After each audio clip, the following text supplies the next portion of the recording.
There are many doors all around the world that have no keys. Maybe you can guess how to open them. The first destination is, read this, and good luck to you. It's a temple in India. The temple's name comes from this other really long word, which can be translated as the one emerging from the lotus. This temple is one of India's most popular and sacred places. It's one of 108 temples of this word. It dates way back. It was mentioned in Tamil literature in the 6th century. Flash forward to our time. In 2011, the Indian Supreme Court decided to document the valuables of the temple because they had been informed that the place might have been misused. To do so, they had to open the doors that had been closed for centuries. The committee went to the temple and discovered 6 huge secret vaults that held unbelievable treasures. After the chamber doors opened, they found at least $22 billion worth of golden idols, necklaces, and coins. The officials also discovered ceremonial costumes and gold coconut shells with jewels. Plus, they saw large diamonds. Not our understanding of large, though. Some of these precious stones were as large as 110 carats. To put it in perspective, a small solid gold statue from the collection could be worth around $30 million. After this fairy tale-ish treasure had been discovered, the temple got equipped with metal detectors, cameras, and other safety precautions before the first visitors started to arrive. Now, there are a lot of security guards at the temple. But are they protecting the treasure, or is there something more mysterious hiding behind its doors? The temple has 6 chambers, and the valuables are kept there. These rooms are named Chambers A through F. The expedition committee opened 5 of these vaults with significant effort. But the most bizarre thing is that, despite all the efforts involving existing tech, the mysterious Chamber B still wouldn't open. On the side of the door, 2 carved cobras are welcoming you. The door works as a gate. You can easily see it with the unaided eye, just like the doors leading to other chambers. Surprise! Experts discovered 2 more doors behind the first one. The second door is wooden, and the last one is made of iron. Strangely, the last door was sealed. It also doesn't have any means of entry, no bolts, handles, latches, or anything else. To this day, no one knows what's inside Chamber B. Believers say that opening the door against its will can release into the world unnameable things. Others say that Chamber B may hide a tunnel. It might not be related to the reasons above, but the High Court of India warned against opening the doors of Chamber B. Now, in 2010, David Crespi, a French engineer, visited Machu Picchu. He discovered a strange door in one of the main buildings. The door was in a narrow path neither tourists nor archaeologists used very often. David believed that the place was an entrance the Incas had sealed for some reason. He contacted archaeologists and authorities right away. They promised him to start investigating the area in the near future and let him know about his potential discovery. Well, months passed, but he didn't get any news. No response to his emails and calls. In 2011, he found an article by Terry Jameen about Peru. David reached out to him in no time. He described his finding to Jameen. After that, Jameen and other archaeologists went to Machu Picchu to investigate the secret door. They concluded that this door was indeed an entrance sealed by the Incas. The researchers confirmed the existence of 2 entrances found behind the famous door. They also got the 3D representation of a staircase leading to the main room and another chamber. The analysis also revealed several cavities, among which there was a vast quadrangular room. Plus, georadars detected some metals. Those might be golden and silver objects. Jameen and his team thought this place was a chamber of pre-Hispanic times. They believed the door had been sealed by the Incas to hide something important. Maybe an enormous treasure, or something no less precious. Jameen also claimed that finding this chamber could lead to the discovery of a mausoleum. Jameen submitted an official request to the Peruvian authorities for permission to open the chambers. Yet, neither his application nor requests of other archaeologists have been approved so far. Authorities claim that opening this door could cause damage on the other sides of the archaeological site. Yet, the use of an endoscopic camera has confirmed the hypothesis that the stone blocks at the entrance are only there to close the passage. They are not there to support the internal structures of the building. The third mystery is in Giza, Egypt. Explorers uncovered 2 secret doors inside the Great Pyramid. There are 2 tunnels, each around 8 inches wide, that go from the north and south walls of the Queen's chamber. But the tunnels are closed by stone blocks before they reach the outside of the pyramid. So, where are they leading to? No one really knows the true purpose of these tunnels. Some archaeologists think these doors might be hiding a yet undiscovered chamber. Egyptologist Zahi Hawass explained how these doors were first found. A robot designed for this expedition was sent inside the shafts of the Queen's chamber to find out what was there. The research team attached a camera to the robot. The footage revealed that behind the stone door, there was another sealed door. The archaeologists were thrilled to see this door instead of just a dead end. The structure of the stone door blocks the other doors perfectly. Experts think it's an incredible bit of engineering. Now, it's not possible to reach the door because it's behind a huge stone block. But archaeologists are trying to find a way to get there without damaging other parts of the structure. These new discoveries have only raised more questions instead of answering the already existing ones. Secrets are still waiting to be revealed. Our final stop is the Taj Mahal, a monument to love. Mughal Emperor Shah Jahan made this memorial to honor the memory of his beloved wife, Mumtaz Mahal. The total number of doors in the Taj Mahal is so great, this video would be days long if we started talking about all the sealed rooms. Experts think that if someone opened these doors after they've been closed for so long, it released carbon monoxide. And when this gas meets the marble, it forms calcium carbonate. That's why this could lead to the appearance of cracks in the minarets of the Taj Mahal. Also, a legend says that if these doors get open, a dreadful curse will be unleashed from the mausoleum's underground chambers. And here's a bonus from Canada: the door of room 873. This is a room at the Fairmont Banff Springs Hotel, which opened in 1888. The story goes like this. Decades ago, someone committed a crime in this room. After the investigation, the hotel administration refurbished the room and rented it out to other travelers. But rumor has it, other guests who stayed in the room later also faced unpleasant situations. They reported hearing strange noises. The TV in the room kept flickering. It's guessed that the door of room 873 was sealed with bricks. Curious guests who heard these mysterious stories wander along the corridor where the room used to be and knock on the walls to contact potential ghosts. Well, which of these secret doors would you like to open? One of the most unexplored and mysterious places on Earth is located in plain sight. It's one of the most majestic monuments of humankind. The wonder of the ancient world hides a secret that scientists and archaeologists still can't solve. This is the Great Sphinx of Giza in Egypt. The huge sculpture of a lion with a human head was carved out of rock about 4,500 years ago. Scientists still don't know the exact date of its creation and are also unaware of who built it and what for. There are many assumptions and theories, but none of them has been confirmed. Most people have seen this majestic sculpture either in photographs or in reality, but almost no one knows what's hidden underneath it.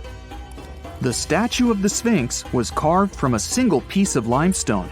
It was painted. The remains of color pigment on the surface prove this. In the distant past, the Sphinx looked much brighter and more colorful than what we see now. But even after thousands of years, its greatness hasn't diminished. And by the way, Sphinx is not the real name. It was invented by the Greeks about 100 years or more after its creation. Initially, the Egyptians called the statue Hor-em-Akhet. There are many legends and theories saying the Sphinx is there for a reason.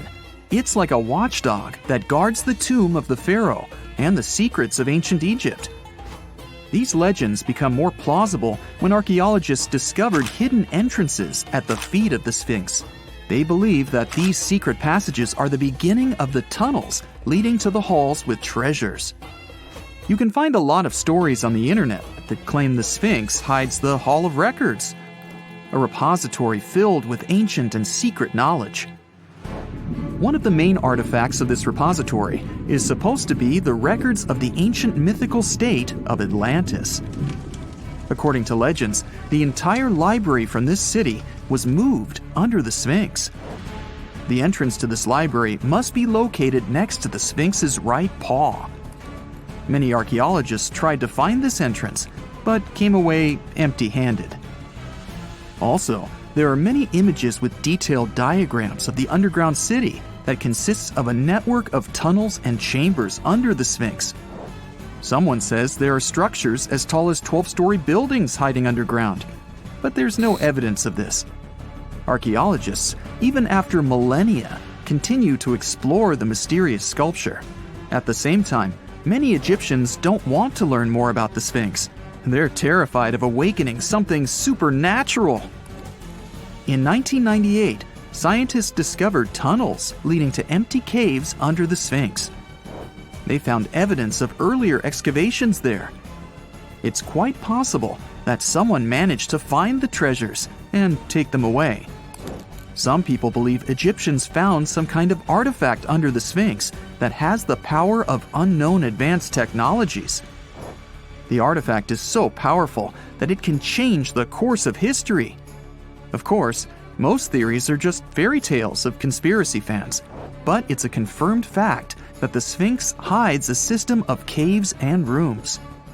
There are so many rumors surrounding the Sphinx that it's impossible to understand what's true and what's false. In any case, it's difficult and dangerous to study the sculpture because active excavations can destroy it. And then the entrance to the underground rooms can get blocked by rocks and lost forever. Also, further exploration requires a lot of money, and financing is not always easy to find. But the main reason? It's too risky. There's no guarantee that people will be able to get out of the underground labyrinths. For these reasons, scientists and archaeologists have been exploring this majestic structure for so long. Another famous architectural monument with a secret is Mount Rushmore in South Dakota. Everyone admires the images of the U.S. presidents' faces carved into the rock, but few people know that there's a secret room hidden behind the head of Abraham Lincoln. The architect of Mount Rushmore wanted to carve slabs on the rock with the record of the main stages of the country's history. But his plan was too complicated to carry out. Then he was offered to implement it on a much smaller scale, to build a secret room inside the mountain.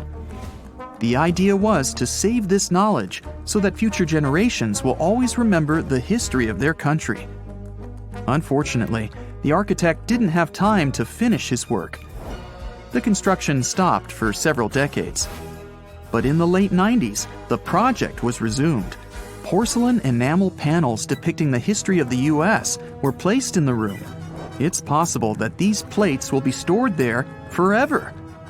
But people can't see them, at least for now. The room is inaccessible to tourists as it's too difficult to get inside. Another secret room is located in the Empire State Building. More precisely, it's not even a room, but a place where you can take cool photos. Almost all tourists gather on the observation deck of the 86th floor to enjoy a stunning view of Manhattan. But there's another deck with panoramic windows on the 102nd floor. There are way fewer people there because almost no one knows about that place. Fortunately, access to this deck is open to everyone. You probably won't have to wait in line for a long time to take a photo. You'll feel special because you're in such a secret place where there are almost no people. But the coolest place is even higher, on the 103rd floor. This is a spacious observation deck where celebrities get their photographs taken. It's not a public place, but if you know the right people, you can get there. There are almost no security measures on the site. Only a low ledge between you and an abyss. That's why crowds of people are forbidden from coming here. It's not so easy to get there. and you're unlikely to succeed without a guide. First, you need to choose the right elevator that will take you there. Then you'll go through several engineering rooms filled with pipes, electrical panels, and other technical stuff. The final part of your way is a set of stairs inside a tiny corridor. And here you are, at the top of New York. Now we're in Paris. See the Eiffel Tower? Inside it, there are restaurants and observation decks. But if you try hard, you can find a secret apartment. Now it's a museum, but it was built so that people could live in it. The architect of the tower, Gustav Eiffel, created this apartment in 1889 for himself. It's almost at the very top of the Eiffel Tower. Imagine what a beautiful view he observed every day. He was the first and only tenant. No one else could gain access to this place. When the architect passed away, the apartment remained empty for a long time. Only recently, they restored it and turned it into a museum. Inside, the epoch of the last century is recreated. They even put wax figures of Gustav Eiffel, his daughter, and the American inventor Thomas Edison inside the room. This place is filled with an endless stream of passengers, office workers running late, visitors from other cities, noise, and train whistles.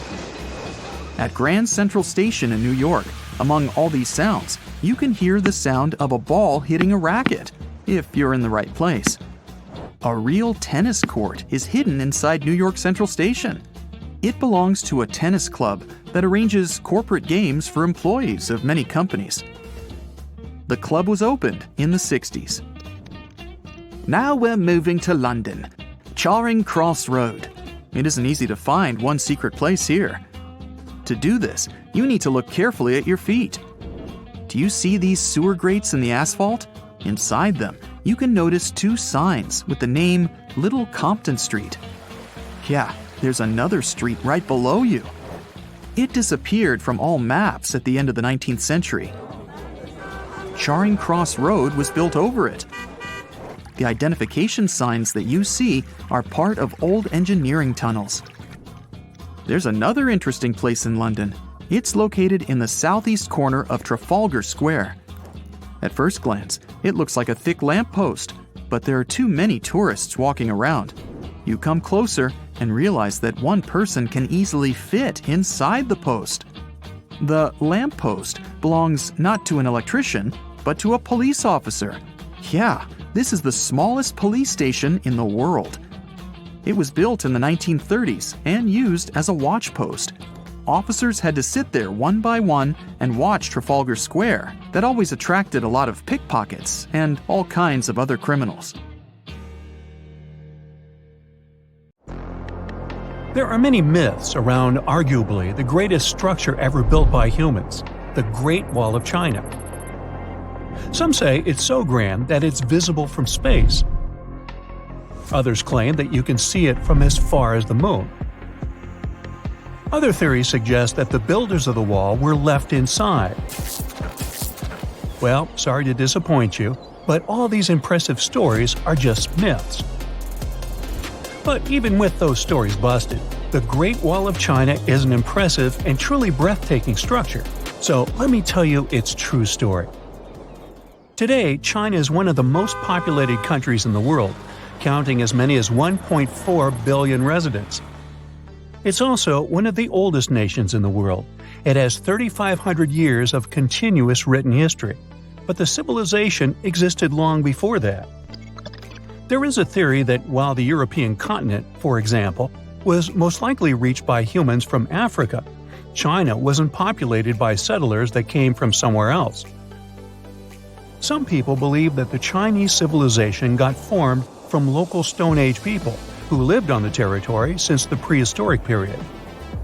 So now, the Great Wall of China. It's truly big even by today's standard, stretching for over 13,000 miles. To imagine it better, it's almost 5 times the distance between New York and Los Angeles. Or even a bit greater than the distance between the North and South Poles. Even in modern times, people have never built anything close to this big. Of course, it didn't take a day to build the Great Wall of China. 2. Keep going. In fact, the wall was being built for centuries. Maybe you know that ancient cities had walls around them to protect themselves from invaders. Yes, Chinese cities had them too. The first Chinese emperor united the country in 220 BCE and got a brilliant but very ambitious idea to turn all city walls into one big wall that would defend the country's border against attacks from the north. A trusted general directed the construction, enrolling a big group of workers, soldiers, commoners, and convicts. Back then, the wall was built of rammed earth and wood. In some places that were strategically important, the sections of the wall overlapped to provide maximum security. The walls were around 26 feet high on average. But the Great Wall didn't yet look like the construction we know today. Every next emperor would pick up the big wall project, strengthening and extending it, repairing, but also modernizing construction techniques. Some used bricks to build it. Others moved on to granite and marble blocks. Watchtowers and platforms weren't there from the beginning as well. They were added by Ming emperors. The watchtowers made it possible to communicate with other parts of the wall through smoke and fire messages. So, the wall is quite inconsistent in terms of material, but it only adds more charm to the construction and shows how much effort and time it took. The reasons why some parts of the wall have been standing for centuries and are still in good condition is glutinous rice flour. Turns out, this sticky rice mortar is almost like cement. It's very strong and waterproof, sealing the bricks so tightly together that even sneaky weeds can't grow between them. You may also notice that some bricks have writings carved on them. They were left by the workers who were building the wall.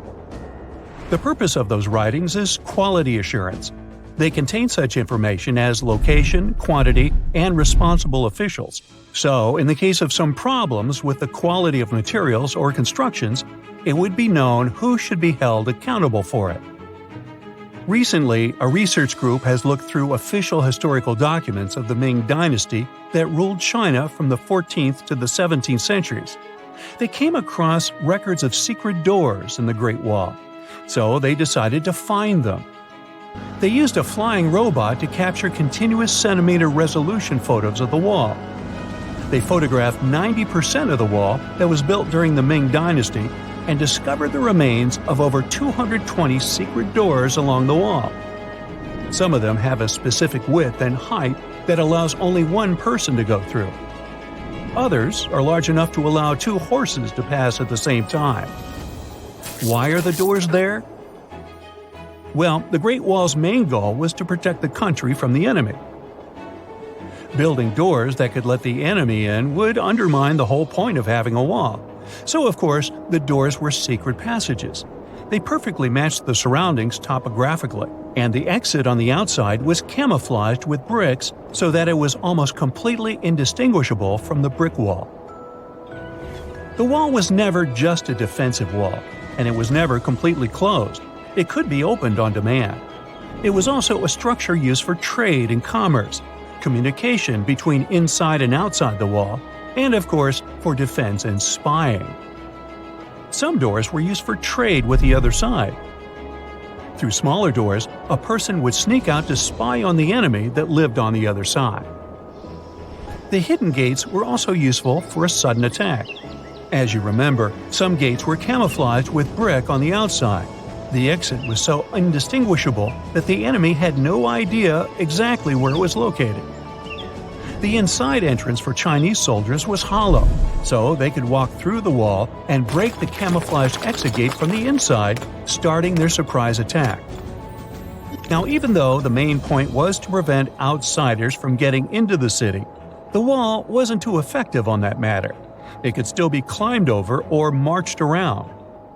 So the wall was being watched at all times, and the guards gave signals to the troops if they saw the enemy approach.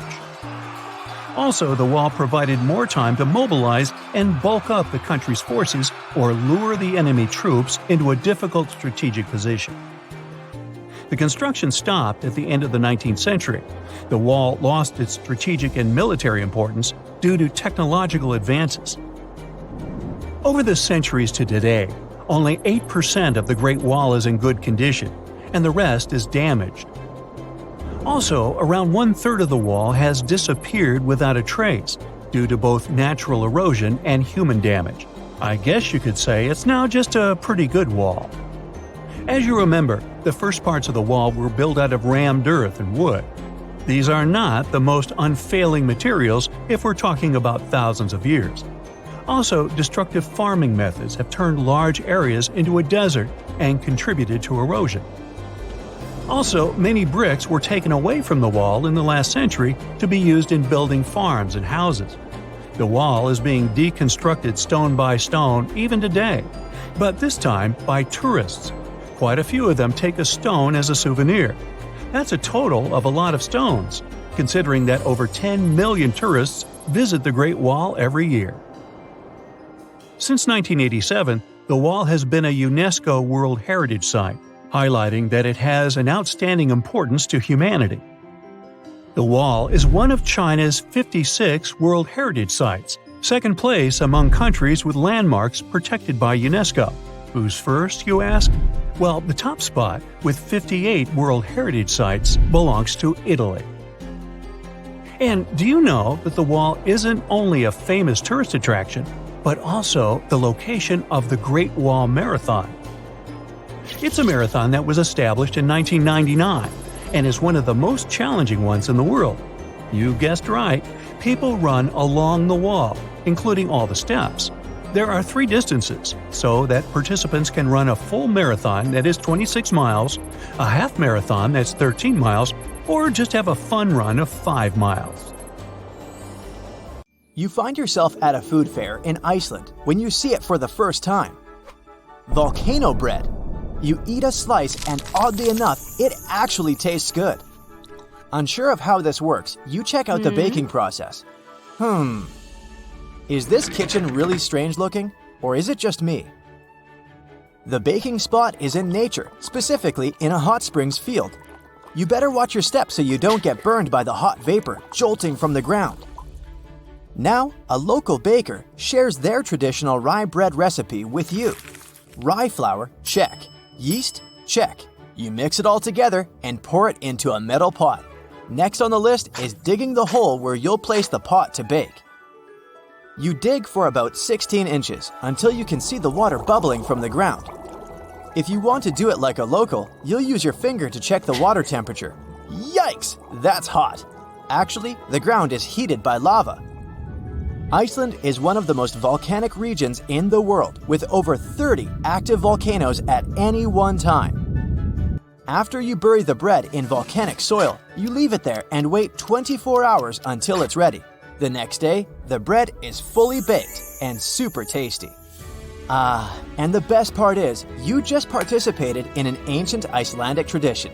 People have been doing this since at least the 1800s.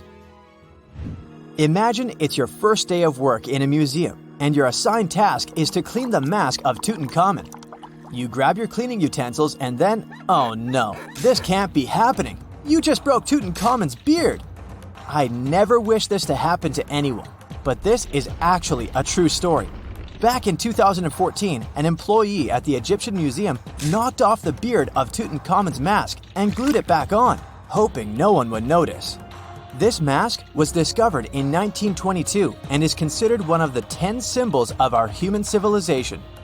Oh, and the best part of this story? It took historians until 2016 to discover the poor glue job.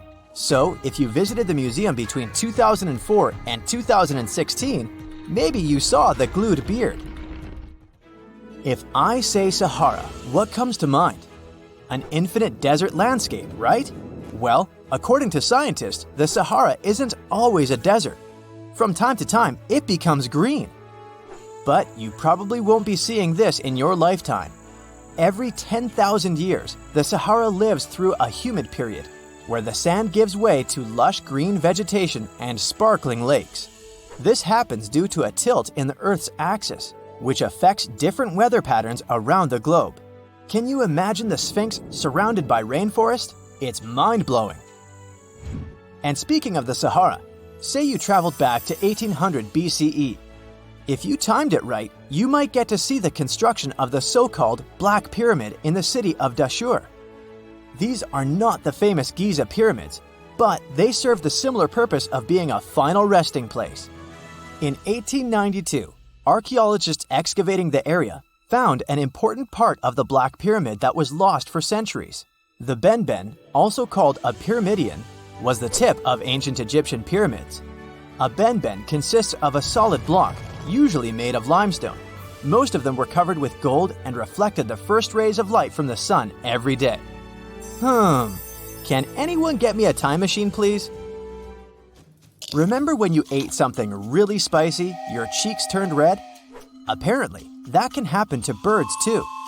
For example, canaries can change colors after eating peppers. These birds have a special pigment that allows them to switch shades depending on their diet. So, if a yellow canary eats red peppers, it can turn orange or red. Can rocks move on the ground on their own? Well, you might be under that impression if you visit Racetrack Playa in California.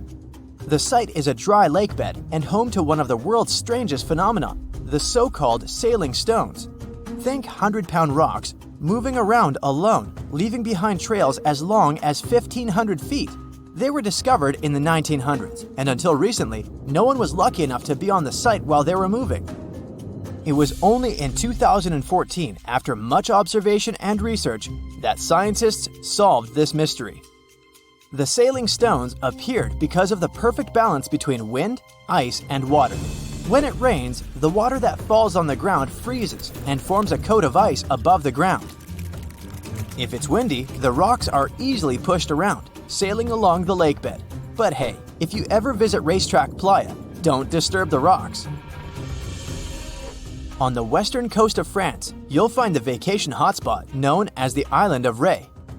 It attracts tourists looking for scenic landscapes and beautiful beaches, but that's not all it's famous for. There, an extraordinary phenomenon occurs when two different wave patterns collide with each other, something called a cross sea.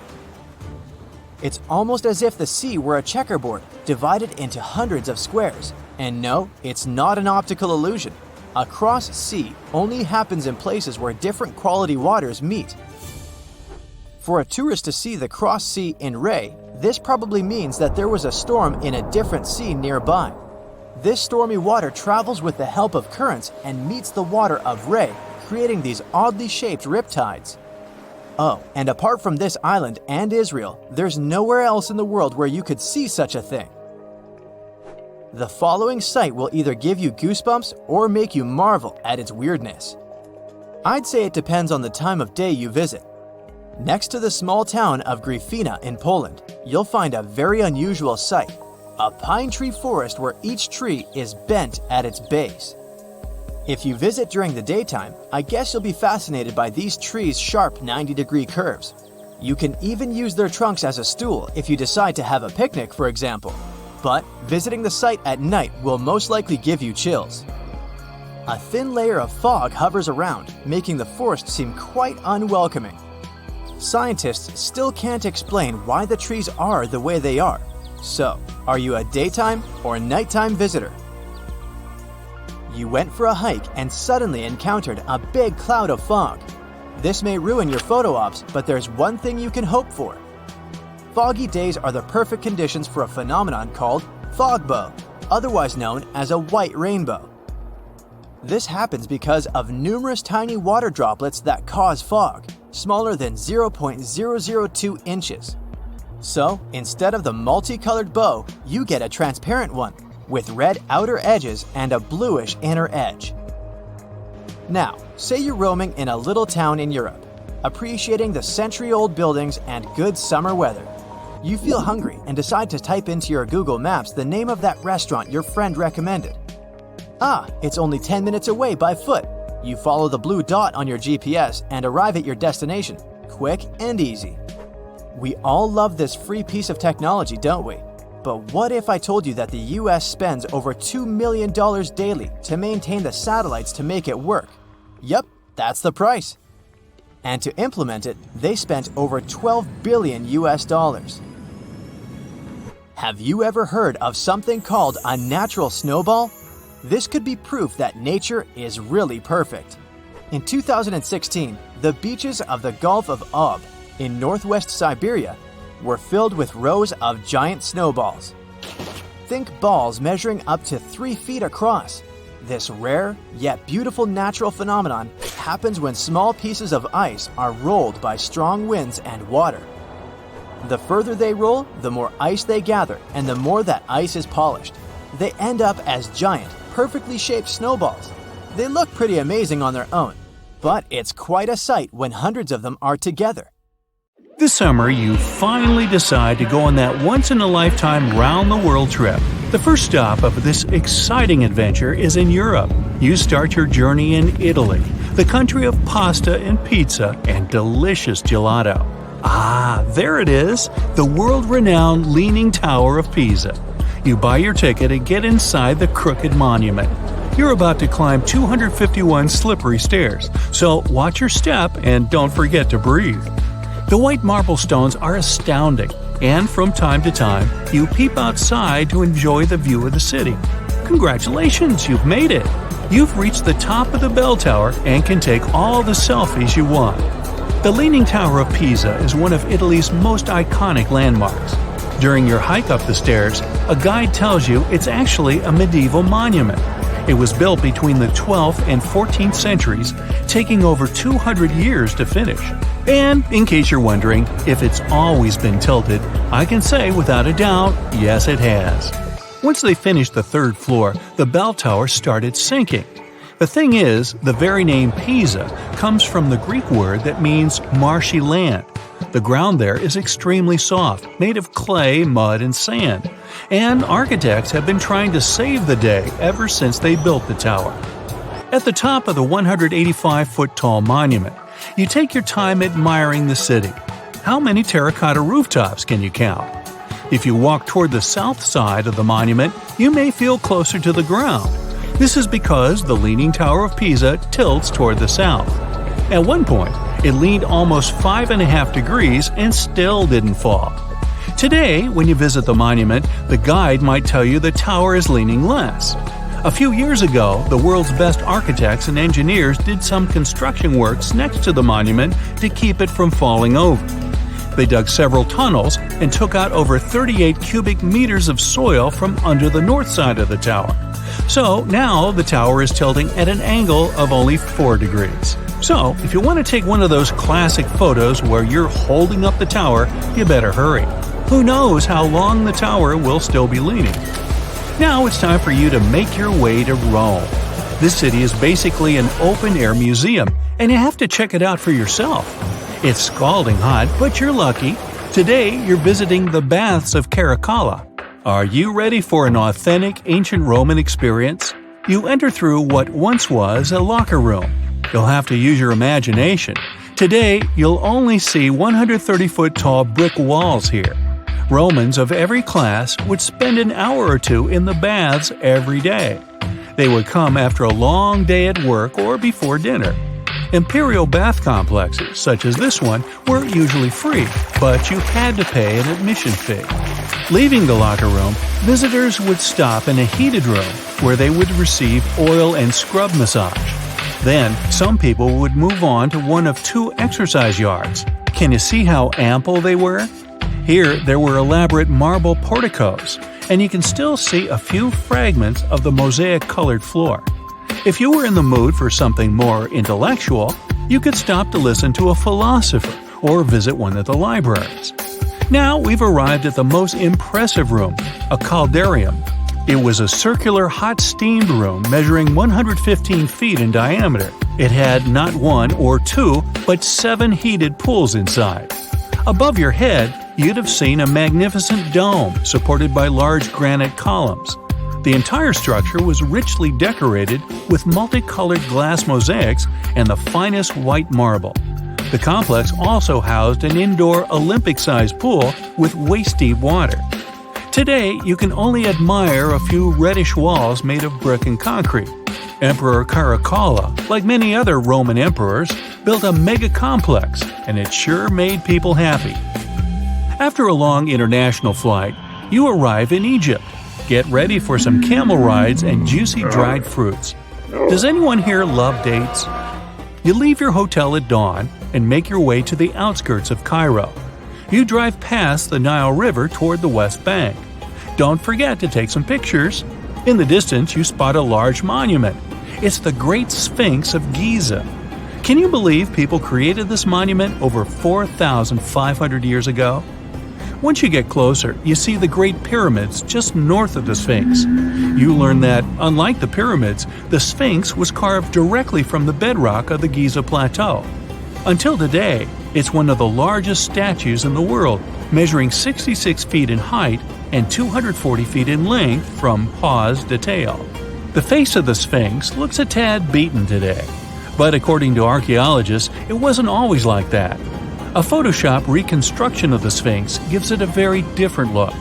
As you can see, at one point, the Sphinx's nose was chopped off together with parts of the chin. Scientists believe that the statue is a representation of the great pharaoh Khafra. This is why its face resembles a human so much. Just below the eyes, a dark carved line was added to represent the charcoal eyeliner ancient Egyptians used to wear. Fun fact, this wasn't only a beauty habit. It protected their eyes from ultraviolet rays. In a desert region that gets so much sunlight, this might come in handy. Until today, researchers debate whether or not the Sphinx had a beard. Many believe that if it was meant to depict a pharaoh, it most likely had a braided beard that got destroyed by erosion or humans. Even today, you can still see the remains of a regal headdress on the head of the Sphinx. These head ornaments were associated with power and royalty. Now imagine that the stripes are blue and gold.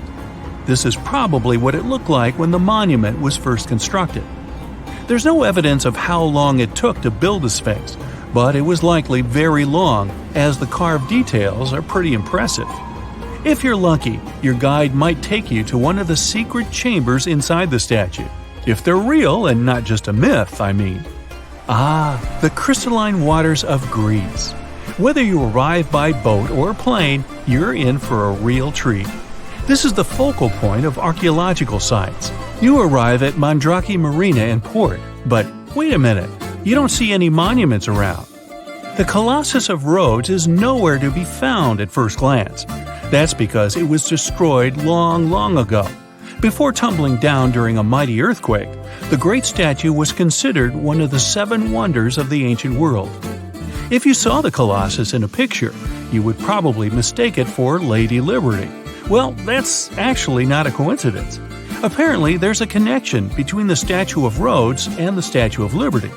They were both built as symbols of freedom, and Lady Liberty is often referred to as the modern Colossus. The Colossus stood at 100 feet tall, but today all you see is a concrete jetty with a huge gap in the middle. Now imagine a bronze statue straddling both ends of the bridge. The Colossus was built back in the 3rd century BCE, and 900 camels took part in the construction. The statue existed for approximately 54 years before it was ruined by a powerful earthquake. It hit the city so hard that all that was left of the statue was one very large foot. Even so, people kept visiting the monument. Are you ready to head home? Thanks for joining me on this journey, and don't forget to tell me what your favorite site was. See you next time!